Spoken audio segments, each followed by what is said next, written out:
Alergi ini luas sekali, jadi tidak hanya terbatas pada makanan, minuman, tapi juga pada debu, tungau yang ada pada debu, kemudian iklim atau cuaca pada saat itu, kemudian bisa juga karena serbuk bunga dan lain sebagainya. Kulit itu meskipun tipis, dia adalah benteng pertahanan paling depan dong. Iya, sebenarnya dia salah satu pertahanan utama juga, karena paling luar kan. Iya. Iya.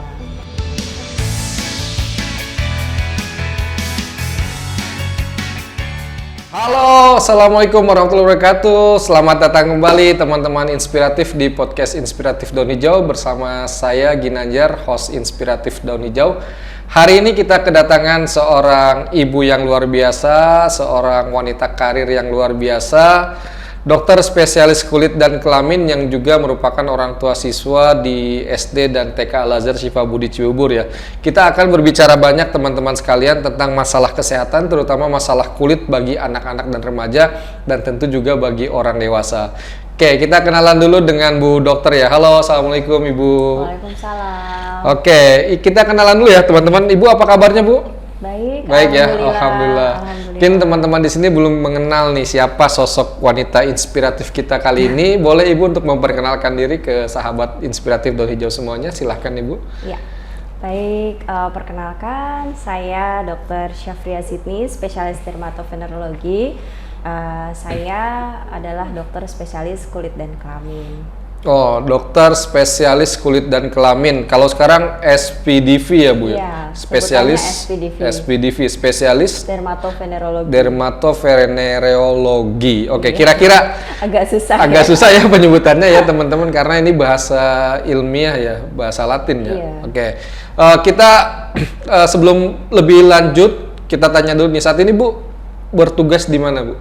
Saat ini saya di RS Permata Depok. Rumah sakit Kemudian, Permata Depok ya, di daerah mana itu Bu? di daerah Sawangan itu. Di daerah Sawangan. Oke. Kemudian di Klinik Erva 19 Cibubur. Di Klinik Erva Iya. 19 Cibubur di Ada Jalan di- Alternatif sini, bukan? Di Ruko ini Citra Grand. Oh, di Ruko Citra Iya, Grand. Dekat ya. Ini teman-teman yang mau konsul-konsul lebih lanjut tentang masalah kulit, masalah kecantikan nanti bisa tertera di sini ya nomor WhatsApp atau nama klinik dan rumah sakitnya.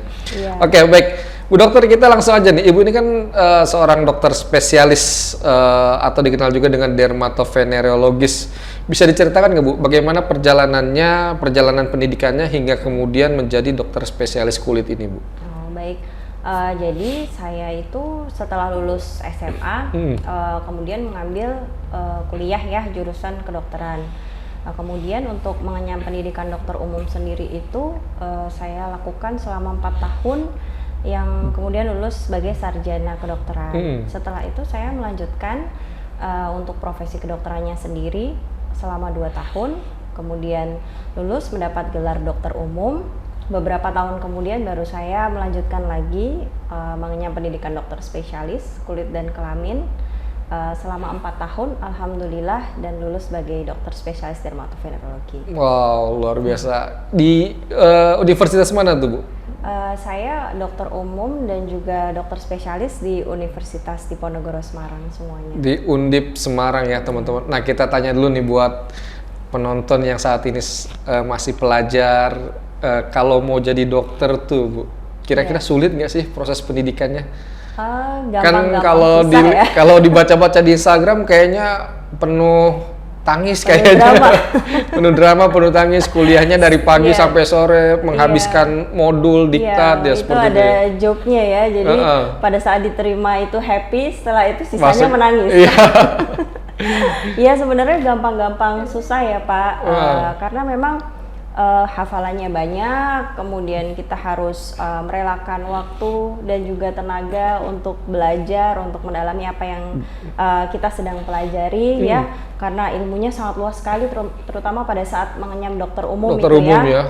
Jadi memang sangat disarankan bahwa keinginan untuk menjadi dokter itu datang dari hati kita sendiri gitu.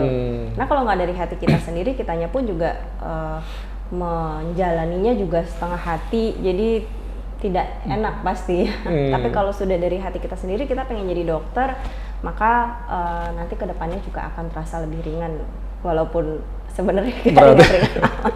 Jadi buat teman-teman yang sekarang masih sekolah, yang pingin jadi dokter, tuh tadi ada sedikit nasihat dari Dokter Zidni ya, Dokter Zidni, bahwa kalau misalnya mau jadi dokter harus dari hati ya Bu ya. Iya. Itu belajar terus-menerus Bu selama 4 tahun itu ya, berarti nggak, Iya, maksudnya belajar. jarang Belajar. sekali waktu senggangnya ya.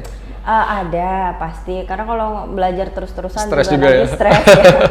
Pasti harus diluangkan untuk sekedar refreshing sama teman-teman atau mungkin me time seperti itu, kemudian lanjut belajar lagi. Oke, wow.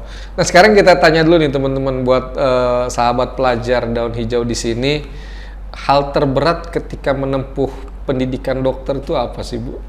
Saat jadi mahasiswa kedokteran ya? Saat jadi mahasiswa ya banyak suka dukanya ya, tapi yang saya rasakan pada saat dokter umum itu ya pada saat mungkin keluarga ada acara kemana atau ada acara bersama, misalnya pernikahan siapa gitu, kita harusnya bisa kumpul-kumpul, atau mungkin pada saat lebaran gitu ya, biasanya kita kumpul-kumpul, kadang kita harus merelakan waktu itu karena kita lagi tugas gitu. Nah itu pernah pada saat itu Idul Fitri saya harus tugas di luar kota dan itu memang tidak bisa pulang kondisinya, jadi saya pada hari H itu saya maaf-maafan lewat telepon ke orang tua sambil nangis gitu. Belum ada video call lagi ya? Oh sudah ada sih, Oh, cuman sudah ya, ada. Masih ya jarang. tetap aja ya tidak bisa mengobati rasanya bertemu langsung gitu. Nah, karena ada pengabdian setelah sarjana kedokteran itu ya, koas dan lain sebagainya ya Bu ya. Jadi buat teman-teman yang ingin jadi dokter, semangat ya, bahwa perjalanan panjang itu nanti akan membuahkan hasil seperti Bu Dokter Zidni saat ini ya Bu ya. Nah sekarang kita akan beranjak teman-teman ke topik utama kita, yaitu masalah kulit ya Bu ya. Nah selama berpraktek menjadi dokter kulit ini, kira-kira beberapa kondisi kulit yang umum ditemui pada anak-anak dan remaja nih Bu. Biasa kan momi-momi atau ibu-ibu di sana, di luar sana, nih kayaknya anak saya masih bayi atau masih anak kecil kok suka keluar ruam-ruam dan sebagainya. Biasanya masalah kulit yang sering ditemui di usia anak-anak dan remaja itu apa aja sih Bu? Oke, beda-beda ya pastinya. Tapi kalau dari yang saya alami sendiri, baik itu di rumah sakit maupun di klinik, untuk anak-anak sendiri yang paling banyak itu adalah kasus alergi. Ya, jadi ruam-ruam bisa berupa ruam, bisa berupa biduran, atau mungkin kita sebutnya bentol ya, bentol, kemerahan, gatal. Kemudian selain itu juga ada beberapa yang datang dengan bercak putih di wajah itu ya, biasanya dipikir itu panu, padahal bukan. Jadi itu masih terkait juga dengan alergi. Kemudian ada juga beberapa waktu belakangan ini beberapa kasus campak juga beberapa kali saya temukan juga. Gitu. Itu kondisi normal ya Bu? Misalkan bayi memang harus ada fasenya dia ruam, atau normalnya ya dia sebenarnya tidak perlu ada ruam gitu? Ya, kalau itu berbicara ruam karena alergi, maka biasanya yang datang dengan ruam seperti itu adalah bayi atau anak yang memang memiliki bakat alergi gitu. Karena bakat alergi itu dimiliki dan bisa juga diturunkan dari kedua orang tuanya. Ya? Jadi biasanya kita juga menanyakan apakah papah mamah atau mungkin di keluarga papah mamahnya itu ada yang memiliki riwayat alergi. Karena kalau ada, berarti kemungkinan besar juga anaknya bisa jadi juga punya bakat alergi. Alergi itu biasanya alergi dari makanan, dari debu, atau dari apa tuh? Nah, alergi ini luas sekali sebenarnya. Luas sekali kalau ya. kita bahas. Jadi orang selalu datang dan gini, alergi apa ya Bu, punya riwayat alergi apa gitu. Orang selalu menyalahkan seafood, kemudian ayam, makanan laut gitu itu ya. Tapi sebenarnya alergi ini luas sekali. Jadi tidak hanya terbatas pada makanan, minuman, tapi juga pada debu, tungau yang ada pada debu, kemudian iklim atau cuaca pada saat itu, kemudian bisa juga karena serbuk bunga dan lain sebagainya. Jadi perlu investigasi lebih lanjut kalau memang anak itu punya bakat alergi. Kira-kira alerginya ke apa nih? Oh, jadi perlu konsul ke Bu Zidni gitu ya? Bisa datang langsung nanti ke klinik ya? Bisa datang. Ya teman-teman, kalau ada yang punya permasalahan kulit anaknya, bisa konsul ke dokter Zini sekalian ya nanti ya. Bu dokter, betul ya seperti ya? Bisa. Nah, kalau di usia remaja tuh, biasanya permasalahan kulit yang sering muncul apa tuh?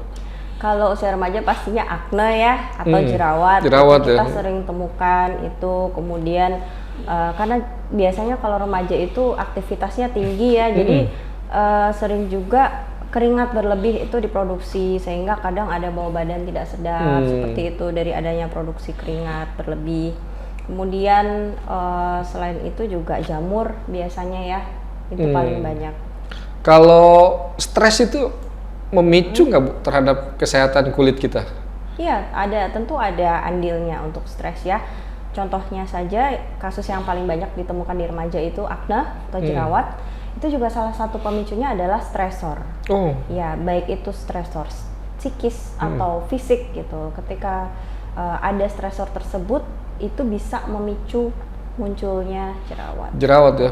Terus teman-teman sekalian tuh, untuk teman-teman penonton Daun Hijau yang usia remaja, jangan banyak-banyak stres ya, nanti jerawat bermunculan ya. Iya, Seperti itu. apalagi kalau ini ya begadang, banyak tugas nih, begadang, cemilannya apa? Wah, makanan sembarangan ya, makanan Bu. manis-manis, coklat, kacang. Nah, itu juga ikut memicu karena jerawat itu kan dia lifestyle disease ya. Jadi multifaktorial penyebabnya. Tidak hanya karena bakteri di situ ada terkumpulnya bakteri, tapi juga karena produksi kelenjar minyak yang berlebih, kemudian bagaimana pola makannya, pola hidupnya, kemudian tidurnya bagaimana, seperti itu semua berpengaruh terhadap terjadinya jerawat. Berarti pola bagaimana kita mengatur diri kita, hidup kita itu sangat berpengaruh sekali terhadap kesehatan kulit ya Bu ya? Iya. Nanti nggak glowing ya. Jadi kalau teman-teman banyak stres nggak glowing gitu ya, seperti itu. Jangan stres ya. Intinya jangan stres ya teman-teman. Iya. Nah, ini kemarin saya baca di internet itu beberapa bulan atau beberapa tahun lalu tuh sempat viral tuh Bu, untuk anak bayi itu punggungnya tuh digosok-gosok pakai bekas teh ya. Terus katanya keluar kayak bintik-bintik gitu. Itu gimana tuh kalau dilihat dari kacamata medis? Digosok-gosok pakai bekas teh itu ya. Terus katanya keluar kayak duri-duri kecil gitu. Katanya itu bisa membantu membersihkan kulit bayi. Benar nggak tuh mitos itu kalau dilihat dari kacamata medis ya? Kalau saya mengomentari dari sisi medis ya, tentunya itu belum ada penelitian. Belum ada penelitiannya ya, karena biasanya seperti itu kan karena pengalaman pribadi atau mungkin teh dianggap sebagai sumber antioksidan juga, saya kurang tahu. Tapi kalau dari sisi medis sih tidak ada saran untuk melakukan itu.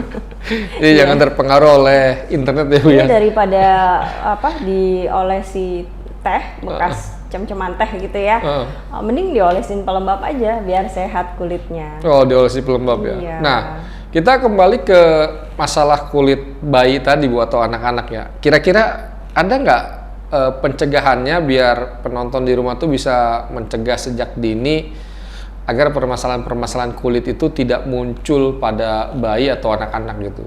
Ada tindakan preventifnya nggak? Jadi kalau alergi khususnya ya, saya selalu sarankan atau tekankan edukasi kepada orang tua ya, bahwa ada 3 hal yang penting. Yang pertama, kalau misalkan ada ruam karena alergi, yang pertama kita harus obati ruamnya pastinya. Nah, obati itu tugas saya, mungkin memberikan terapi ya, baik itu terapi oral atau minum dan juga terapi oles gitu. Nah, setelah kelainan kulitnya hilang, yang kedua kita bikin kulitnya itu sehat juga gitu. Jadi kita perkuat kulitnya. Oke, karena dari dalam pada berarti. Orang bakat alergi itu dia ada ketidakmampuan seperti orang normal. Kalau orang pada normalnya itu punya faktor pelembab alami di kulitnya gitu. Jadi kalau pada orang bakat alergi, faktor pelembab itu agak rendah atau bahkan sangat hampir tidak ada gitu ya. Jadi kulitnya cenderung kering. Kulit yang kering kering pecah-pecah itu, ya. Ibarat anyaman, dia itu tidak raket gini, tidak gampang rapat, rapuh ya. tapi ya gampang rapuh karena dia ada celah gitu. Nah, celah itu nanti yang bisa masuk bakteri, bahan alergen dan lain sebagainya yang nanti akan membuat munculnya kelainan kulit. Nah, bagaimana caranya memperkuat si kulitnya itu adalah dengan salah satunya pengolesan pelembab tadi.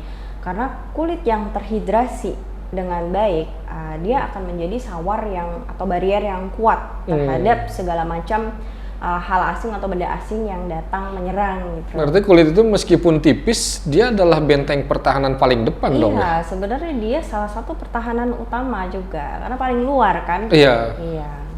Oke, jadi teman-teman, kulit itu meskipun tipis, tapi dia menjadi benteng paling depan ya Bu ya? Kan kalau misalkan kulit kita terluka juga kena air, kena angin juga kan langsung terasa sakit ya seperti itu.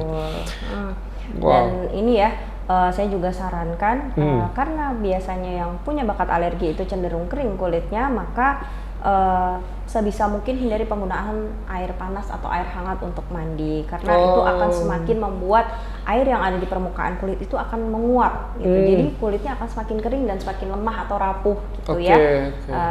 Kemudian juga disarankan pakai sabun yang lembut-lembut saja, karena dari pengalaman banyak yang justru memakai sabun yang sifatnya keras, bikin kering gitu, itu justru malah akan membuat keluhan kulitnya itu akan semakin berat gitu. Jadi yang terakhir, yang paling penting dan paling utama itu adalah mengetahui penyebab alerginya, karena pasti masing-masing orang penyebab alerginya itu akan berbeda-beda. Jadi begitu kita sudah tahu penyebab alerginya, maka akan memungkinkan untuk kita menghindari penyebab itu, sehingga di kemudian hari tidak muncul lagi seperti itu. Oke, wow, luar biasa sekali ya teman-teman, penjelasannya panjang banget ya dari Bu Dr. Zidni ini. Jadi pencegahannya harus tuntas ya Bu ya, dari awal sampai akhir itu. Dan tadi kalau teman-teman punya masalah kulit kering, jangan sering-sering atau jangan sama sekali mandi air panas Bu. Diminimalisir aja. Kalau memang tidak kuat menggunakan air dingin ya, apalagi kalau belakangan hujan terus seperti itu, lebih baik gunakan yang suam-suam kuku saja. Jadi tidak terlalu hangat, tidak panas gitu, tapi nyaman untuk kita gunakan mandi. Oke, luar biasa ya teman-teman. Dan permasalahan kulit ini tadi bisa menurun ya Bu kepada anak kita? Iya, bisa diturunkan. Misalkan kita punya masalah kulit kering, ada kemungkinan besar anak kita menjadi carrier pembawa, kita tuh memberikan gen kulit kering kepada anak kita. Jadi lebih ke ini sih, bakat alergi atau bakat kerentanan alerginya gitu. Kita kalau istilah medisnya itu adalah atopik. Jadi punya bakat atopik enggak gitu. Apakah anak ini atopik gitu. Biasanya dari riwayat orang tua atau keluarga orang tuanya. Mungkin kalau ada yang asma atau mungkin bersin-bersin di pagi hari, nah seperti itu bisa jadi anaknya punya bakat alergi atau bakat atopik tadi. Oke. Wah, luar biasa sekali ya. Nah, kemudian ini Bu, untuk anak-anak itu makanan dan susu formula itu berpengaruh nggak sih terhadap permasalahan kulit bagi anak-anak? Kalau permasalahan kulit khususnya ini alergi ya, itu ada sedikit banyak pengaruhnya gitu. Terutama kalau alergi atau sumber masalah alerginya itu adalah susu. Mungkin ini banyak ditemukan lebih ke anak-anak atau balita ya, bayi atau balita gitu yang mungkin mengkonsumsi susu formula, sudah diobati kok masih muncul juga, masih muncul lagi. Kemudian coba deh susunya diganti, ternyata memang ada masalah di situ gitu. Jadi alerginya terhadap jenis susu yang dikonsumsi berarti ya. Iya. Oke, jadi teman-teman sekalian harus pandai-pandai memilih makanan dan susu formula untuk anak-anak ya Bu ya. Biasanya sih sebagai alternatif soy milk itu ya nanti untuk pindah. Susu kedelai ya, iya, soy susu milk. Kedelai itu. Luar biasa sekali. Nah, tadi kita udah bahas tuntas nih teman-teman tentang permasalahan kulit untuk anak-anak dan remaja ya. Nanti kalau misalkan teman-teman yang punya anak mau konsultasi tentang masalah kulitnya, bisa langsung datang ke Rumah Sakit Permata Depok atau ke klinik Erva ya, Erva 19 yang ada di Ruko Citra Grand Cibubur. Nah, kita lanjut lagi nih Bu, semakin menarik. Tadi anak-anak sudah kita bahas, remaja sudah kita bahas. Sekarang kita ke orang dewasa nih, kepada para penonton banyaknya nih. Kira-kira kalau orang dewasa tuh biasanya masalah kulit yang muncul apa sih? Bukan ya selain keriput, kerutan dan lain sebagainya ya. Kan sekarang lagi rame-ramenya orang perawatan pengen kelihatan glowing lah, mulus dan lain sebagainya gitu. Nah, sebelum menginjak ke sana, nih kira-kira permasalahan yang sering muncul di orang dewasa tuh kulit itu apa sih Bu? Kalau dewasa, terutama wanita ya yang banyak datang ke saya, terutama nih masalah yang paling banyak itu flek. flek pada wajah, baik itu yang mungkin kecil-kecil atau kita bilang freckles ya di sini ya, yang coklat-coklat itu ya Bu? Ya, betul. Atau mungkin melasma, biasanya lebih luas di antara di kedua pipi seperti itu cukup banyak. Kadang-kadang juga masih ada jerawat juga, kadang bermunculan karena kan ini ya mungkin pergantian kosmetik atau tidak cocok dengan skincare-nya seperti itu. Oke, berarti kalau orang dewasa lebih karena faktor perawatan atau tadi obat-obat yang dioles ke kulit kemudian berpengaruh terhadap kesehatan kulit, atau karena ada juga faktor dari makanan, dari stres, ya, apa itu masih ikut berpengaruh atau tidak Bu? Dari perawatan kulit juga ya, mungkin dari produk yang dipilih ada yang tidak cocok dengan jenis kulitnya, bisa juga. Kemudian untuk flek sendiri itu yang salah satu faktor yang paling berperan itu tentunya paparan ultraviolet atau paparan matahari. Mungkin banyak juga yang belum menerapkan pengaplikasian penggunaan sunscreen ya, betapa pentingnya penggunaan sunscreen sehari-hari gitu, apalagi kalau sangat aktif dalam sehari-hari, mungkin juga siangnya jemput anak sekolah seperti itu kena paparan sinar matahari, tapi belum mengerti pentingnya sunscreen atau mungkin tahu tapi masih malas gitu. Jadi harus pintar-pintar milih ya Bu ya. Kan sekarang itu kan banyak sekali produk kecantikan skincare ya Bu ya, terdiri dari misalkan mulai dari facial wash, terus sunscreen, serum pagi, serum malam, terus krim siang, krim malam, dan banyak lain sebagainya gitu. Nah, dari Bu Dokter sendiri menyarankan produk yang seperti apa tuh Bu untuk perawatan kulit di kalangan orang dewasa itu, tapi dia bisa tetap menyehatkan kulit gitu ya? Oke, yang pertama kita harus kenali dulu jenis kulit kita bagaimana gitu. Apakah kulit kita itu termasuk kulit normal atau kulit berminyak seperti itu. Jadi dengan mengetahui jenis kulit kita, maka kita bisa memilih skincare atau mungkin kosmetik yang tepat sesuai dengan kebutuhan kita seperti itu. Kemudian yang penting juga kembali pelembab ya, karena dari situ kulit kita sehat, terhidrasi dengan baik, kemudian juga bisa mencegah munculnya penuaan dini, tanda-tanda penuaan dini seperti itu. Kemudian selanjutnya juga pasti yang paling penting sunscreen juga ya, karena pagi siang hari pasti kita nggak bisa terhindar sama sekali dengan paparan sinar matahari ya. Itu juga yang akan menyebabkan kerusakan pada kulit, maka muncul flek, kemudian garis kerut halus seperti itu. Atau mungkin yang lebih parah lagi, yang sering terpapar sinar matahari bisa juga muncul kanker, meningkatkan resiko kanker di kemudian kulit, hari, kanker kulit ya. Oke. Jadi gimana teman-teman? Mau pilih skincare yang bagus, yang cocok untuk kulit, bisa konsul dulu ya ke dokter sini. Boleh, kalau bingung boleh konsul. Oh, di klinik Bu Dokter ada perawatan kulit juga? Apa maksudnya ada perawatan kecantikan skincare dan gitu-gitu juga ya? Iya. Mulai dari berapa tuh paketnya tuh? Bisa diinfokan ke teman-teman sekalian. Nanti bisa atau nanti bisa datang aja langsung ya? Iya, bisa. Iya, jadi, disesuaikan dengan kondisi kulit masing-masing. Dengan kondisi kulit masing-masing ya. Jadi berarti mendapatkan obat yang khusus ya. Maksudnya setelah dicek kulitnya dan lain sebagainya baru diberikan obat gitu kan ya kalau di klinik Bu Dokter? Tidak melulu obat ya, kita melakukan perawatan juga penting ya. Seperti mungkin untuk usia 30 tahun ke atas itu sangat penting kita lakukan eksfoliasi kulit.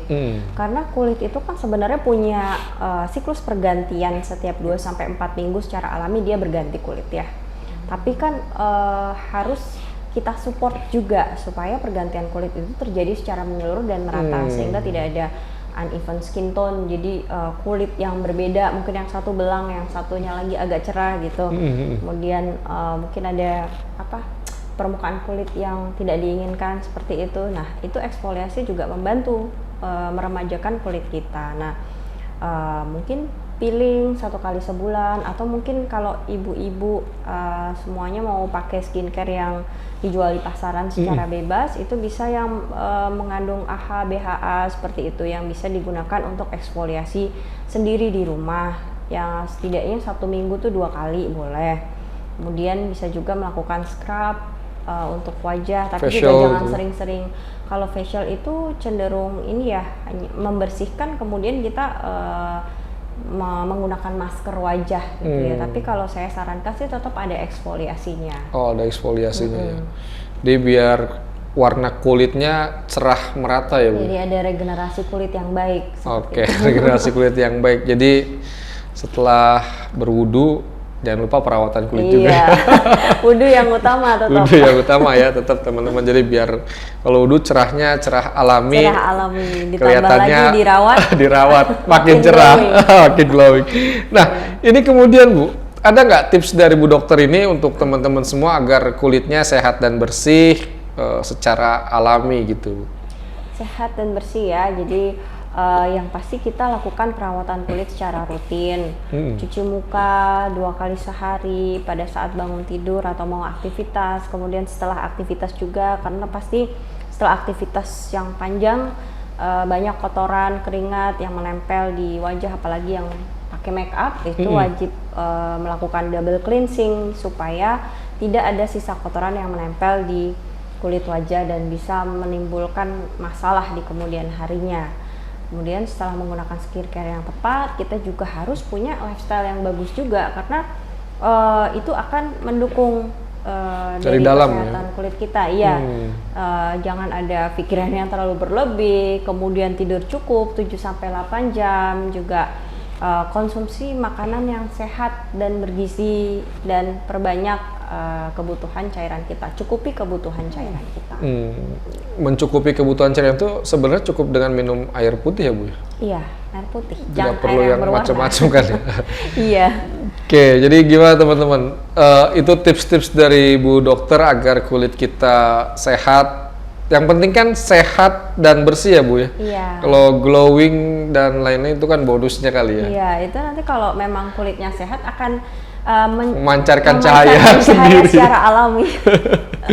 Jadi teman-teman kalau yang mau glowing yang pertama adalah diperbaiki dulu pola hidupnya, kemudian asupan makanannya, serta jaga pikirannya ya Bu ya. Iya. Tambah jangan lupa untuk selalu wudhu 5 kali sehari minimal. Minimal. Jadi kan bisa terus membersihkan kulit ya. Iya. Oh, senang sekali nih saya bisa kedatangan tamu yang luar biasa, orang tua siswa di SD dan TK Al Azhar Poli Cibubur, Bu Dr. Syafria Zidni SPDV. Terima kasih banyak Ibu sudah berbagi seputar masalah kulit, terutama permasalahan kulit untuk anak dan remaja. Dan teman-teman sekalian, kalau yang mau konsultasi lebih lanjut bisa langsung datang ya Bu ya, ke rumah sakit atau ke klinik lebih seringnya? Boleh dua-duanya. Boleh dua-duanya ya. Nanti untuk yang rumah sakit di sini nih alamatnya ya teman-teman, di sini di Rumah Sakit Permata Depok ya Bu ya. Di jalan apa tadi? Jalan Sawangan. Di Jalan Sawangan di sini. Nanti ada nomor kontaknya, Instagramnya juga ada. Kalau untuk yang kedua di klinik Erva 19 di Ruko Citra Grand, Citra Walk ya. Citra Grand Di ya. Ruko Citra Grand nanti ada di sini ya teman-teman alamatnya, bisa menghubungi langsung untuk membuat janji, misalkan mau konsultasi dengan Bu Dr. Zidni. Sekali lagi Bu, terima kasih banyak atas kehadirannya di podcast Inspiratif Daun Hijau. Sangat menginspirasi sekali untuk teman-teman sekalian yang punya permasalahan kulit. Ayo dijaga dan dirawat kulitnya, karena kulit adalah tampilan terluar dari diri kita, tapi juga sekaligus menjadi benteng pertahanan paling awal untuk mencegah kita dari berbagai penyakit yang bisa masuk ke dalam tubuh yang akan mempengaruhi kesehatan kita. Terima kasih banyak Bu Dokter, kita akan bertemu lagi ya teman-teman sekalian di podcast-podcast menarik dan seru lainnya di podcast Inspiratif Daun Hijau. Terima kasih banyak Ibu, semoga semakin sukses kliniknya. Amin. Semakin bisa bermanfaat untuk orang-orang, mencerahkan kulit orang-orang se-Indonesia. Terima kasih banyak teman-teman. Kita akan kembali lagi di podcast Inspiratif Daun Hijau episode lainnya bersama orang-orang dan tokoh-tokoh inspiratif. Terima kasih banyak. Salam dari saya Ginanjar. Salam Inspiratif Daun Hijau. Wassalamualaikum warahmatullahi wabarakatuh. Dah.